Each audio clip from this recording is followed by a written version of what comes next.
Rádio Café FM apresenta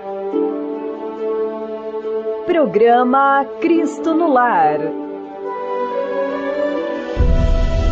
Um programa da Paróquia de São Sebastião de Espera Feliz. Prezado irmão e irmã do nosso programa Cristo no Lar, bom dia. Que bom estarmos juntos mais uma vez para o nosso encontro, a nossa conversa, para a reflexão do Evangelho do dia.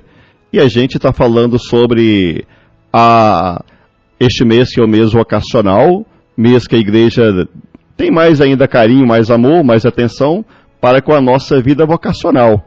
E a gente tem falado esses dias sobre a cultura vocacional, embora o assunto pode parecer meio abstrato, mas a gente possa ir compreendendo como que a gente vai criando culturas, porque quem cria cultura é o ser humano. Nós que vamos criando as culturas. E dentro, falando em cultura vocacional, se a gente vai esquecendo, se a gente não tem costume, vai perdendo o costume de fazer as orações, fazer preces para que as vocações se manifestam, então acaba ficando esquecido também. Então vamos iniciar o nosso momento em nome do Pai, do Filho e do Espírito Santo. Amém. Antes da gente conversar um pouco mais sobre aquilo que é a cultura vocacional, porque hoje nós vamos ver para construir uma cultura vocacional. Já apontamos no encontro passado, então hoje a gente vai ver isso um pouco melhor. Muito bem, então vamos conversar um pouquinho sobre a construção da cultura vocacional. Para construir a cultura vocacional, necessita de alguns componentes. Então, quais são esses componentes? Bem, então os componentes são 3 componentes, pelo menos assim, os mais básicos, que é a mentalidade, que é a sensibilidade e a praxis. Então, parece-nos que os componentes, esses componentes chamados mentalidade, a mentalidade quer dizer o componente intelectual. A mentalidade está mais voltada para o componente intelectual. Já a sensibilidade é o componente afetivo. E a praxis, o componente comportamental. Então, esses são os 3 componentes básicos para a construção de uma cultura. Então, de saída, digamos que não existe nenhuma separação rígida entre esses elementos constitutivos, mas podemos colocar a teologia vocacional no primeiro dos 3 elementos, que é o componente mentalidade, que é voltado para o componente intelectual. Então, olhando para esses 3 componentes, vejamos agora esses 3 componentes de modo mais específico, falando agora sobre o componente da mentalidade. Então, em primeiro lugar, qualquer cultura é feita de um conjunto teórico de dados e noções que ilustram o sentido e o valor objetivo daquilo com que se quer construí-la, criando convicções intelectuais sobre o tema na pessoa que ela se adere.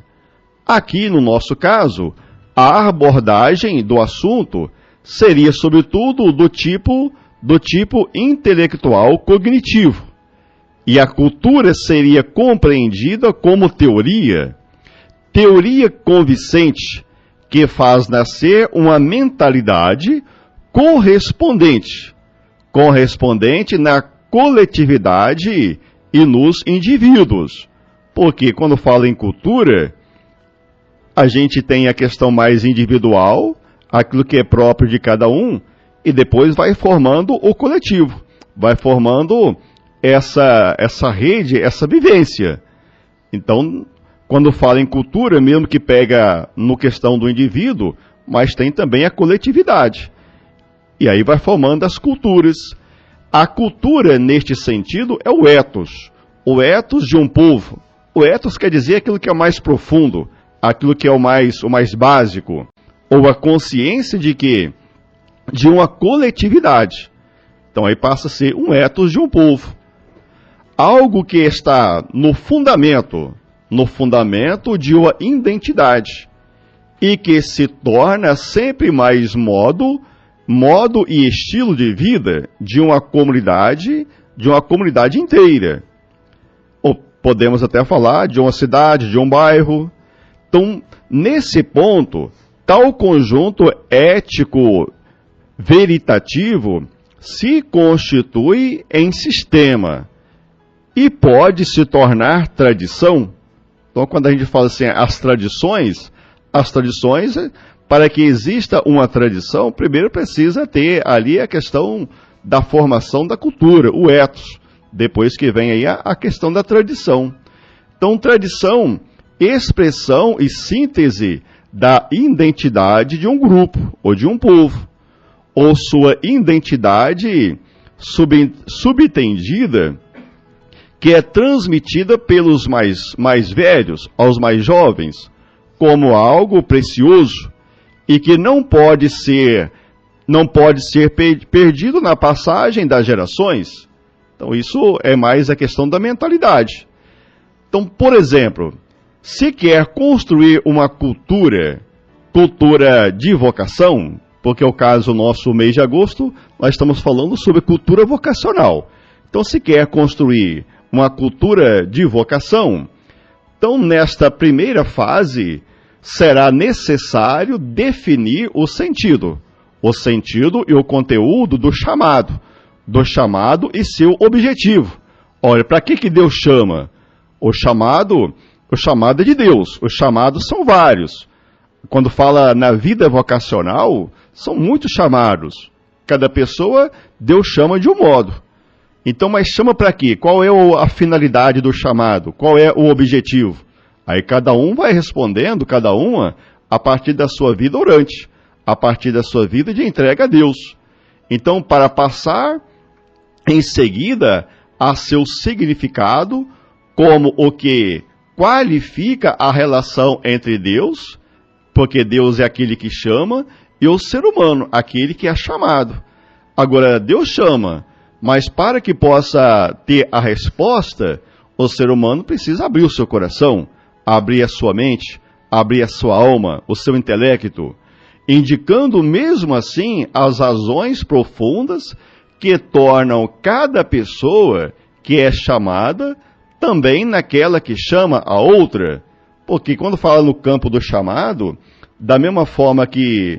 É por isso que é bom a gente, nas santas celebrações, santas missas, a gente rezar a oração vocacional, porque ali é Deus que chama, mas por meio das nossas orações, das nossas preces, nós também vamos chamando as pessoas para que elas possam, talvez sim, deixar com que o chamado afloreça, o chamado que Deus fez, a vida vocacional.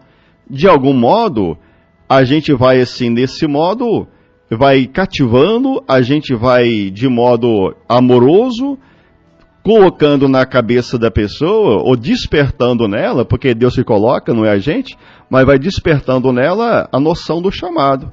Então, essas modalidades, para mostrar, enfim, que as consequências positivas para todos ou para todas, e para o clima eclesial, de uma cultura da vocação, que justamente por isso começa a fazer parte da fé do povo crente.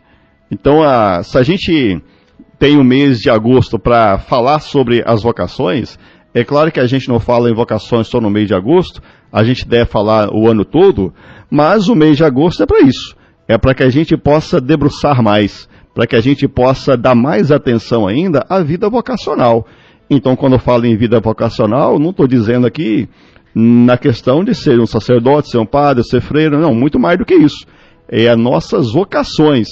É a vocação para ser mãe, para ser pai, a vocação para ser um catequista, ser um ministro da Eucaristia, um ministro da Palavra, enfim, e também as vocações, não só dentro do campo religioso, mas também as nossas vocações civis, Quais são as vocações? Ser talvez um advogado, ser um médico, a vocação de ser um engenheiro, ser um carpinteiro, um pedreiro. Então, são infinitamente as vocações. Agora, toda vocação, para que ela possa ter em nós essa integração, precisa então ter o dom. A vocação quer dizer a pessoa faz aquilo que gosta, que vai em comunhão com a sua vida e a vida de Deus. Muito bem, então amanhã a gente vai continuar falando esse assunto. Como já lembrei, pode ser um pouco abstrato, mas amanhã a gente vai falar sobre a sensibilidade, que é o outro fator, outro componente, e falar sobre a praxis. Mas isso fica para amanhã. Então vamos agora ao nosso Santo Evangelho do dia. Então o Evangelho de hoje, desta quarta-feira, o Evangelho de hoje está em Mateus capítulo 13, versículo 44 até o 46. Proclamação do Evangelho de Jesus Cristo segundo Mateus. Glória a vós, Senhor. Naquele tempo, disse Jesus à multidão: o reino dos céus é como um tesouro escondido no campo. Um homem o encontra e o mantém escondido. Cheio de alegria, ele vai, vende todos os seus bens e compra aquele campo. O reino dos céus também é como um comprador que procura pérolas preciosas. Quando encontra uma pérola de grande valor, ele vai, vende todos os seus bens e compra aquela pérola. Palavra da salvação, glória a vós, Senhor. Então hoje, lembrando, hoje também é dia de Santa Rosa de Lima, padroeira da América Latina. Então vamos ao Evangelho de hoje, falando sobre essa busca maior, que é a busca do reino. Jesus hoje coloca duas parábolas falando sobre o reino do céu. Então vai vender todos os seus bens e compra aquele campo. A primeira parábola é isso. Então hoje Mateus põe a nossa consideração duas parábolas sobre o reino dos céus. O anúncio do reino é essencial na fala de Jesus, ou na parábola de Jesus, e na esperança do povo eleito. O povo eleito, a gente sabe que é o povo de Israel, o povo primitivo, mas nós somos também dessa herança. Então, mas é notório que a natureza desse reino não era entendida pela maioria. Não a entendia o Sinédrio, que condenara Jesus à morte. Também não entenderam Pilatos e Herodes. Eles também não entenderam essa mensagem do reino de Jesus. Também não entenderam de início os próprios discípulos, também ficaram meio confusos. Só se encontra uma compreensão como a que Jesus pede ao bom ladrão, cravado junto dele na cruz, quando ele diz: Jesus, lembra-te de mim quando estiveres no teu reino. Está lá em Lucas, capítulo 23, versículo 42. Então isso aí, aquele bom ladrão, ele sabia que o sublime da vida dele viria. Tanto é que fala: lembra de mim quando estiver no teu reino. E o reino de Jesus é o reino do amor, é o reino da plenitude. Então ambos tinham sido acusados como malfeitores e estavam quase a morrer, mas por um motivo que desconhecemos. O bom ladrão reconhece Jesus como rei de um reino que virá depois daquela terrível morte. Então só podia ser um reino espiritual. É claro que não está falando de um reino terreno, não é um reino no lado material, é o reino chamado o reino da alma. Então Jesus, na sua primeira parábola, fala do reino como um tesouro escondido, cuja descoberta causa alegria e estimula a compra do campo para poder gozar dele para sempre. Então fala aqui que o homem cheio de alegria, ele não foi cheio de tristeza na dúvida, ele foi cheio de alegria, na confiança. Então ele vai e vende todos os seus bens e compra aquele campo, como fala hoje o Evangelho. Também, mas ao mesmo tempo, alcançar o reino requer procurá-lo com interesse e esforço, ao ponto de vender tudo o que possui, ao encontrar uma pérola de grande valor, que é a segunda parábola de hoje. Então ele vai, vende todos os seus bens e compra aquela pérola. Como hoje em Mateus capítulo 13, versículo 46. Então o reino é de paz, o reino de amor, é de justiça, é de liberdade. Alcançá-lo é, por um lado, o dom de Deus, porque primeiro é Deus que convida, é Deus que oferece. E por outro lado, responsabilidade nossa, responsabilidade humana. Porque se a pessoa vai fazer um investimento, ora, o investimento tem sérias responsabilidades. É deixar uma coisa boa para ter outra melhor ainda. Então, diante da grandeza do dom divino, constatamos a imperfeição e a instabilidade de nossos esforços, que às vezes ficam destruídos pelo pecado ou pela dúvida, a falta de mais convicção. Então, se a gente olha as guerras e a malícia, que parecem insuportáveis, no obstante, devemos ter confiança, pois o que parece impossível para o ser humano é possível para Deus. Então, quando fala na prioridade pelo reino, como fala hoje Jesus, então é isso, é investir tudo para que a gente possa um dia viver no céu. É claro que quando falo em investir tudo, não é que a gente vai comprando o céu não é mérito nosso de forma alguma, primeiro é Deus que oferece o céu, a salvação ela é graça, mas se o ser humano não estiver aberto à graça, se ele se fechar para Deus, então vai perder o céu, porque Deus, ele respeita a nossa liberdade, respeita as nossas opções, e Deus só entra em coração aberto, coração fechado, jamais Deus vai entrar. Muito bem, então vamos agora lembrar dos nossos avisos, lembrando então que hoje dia 23, 19 horas, missa na Comunidade Santa Rosa, e também 19 horas, missa na Comunidade São Paulo. Então essas são as missas de hoje.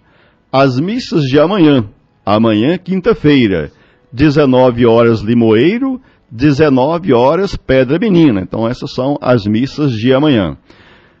Pai nosso que estais no céu, santificado seja o vosso nome, venha a nós o vosso reino, seja feita a vossa vontade, assim na terra como no céu. O pão nosso de cada dia nos dai hoje, perdoai as nossas ofensas, assim como nós perdoamos a quem nos tem ofendido, e não deixeis cair em tentação, mas livrai-nos do mal. Amém.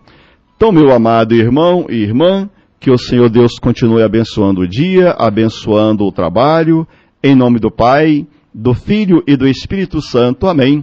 Fiquem todos com Deus, até amanhã, se Deus quiser.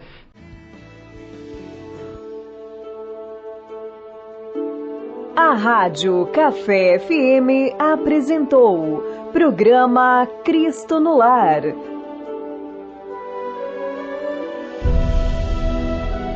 Um programa da Paróquia de São Sebastião de Espera Feliz.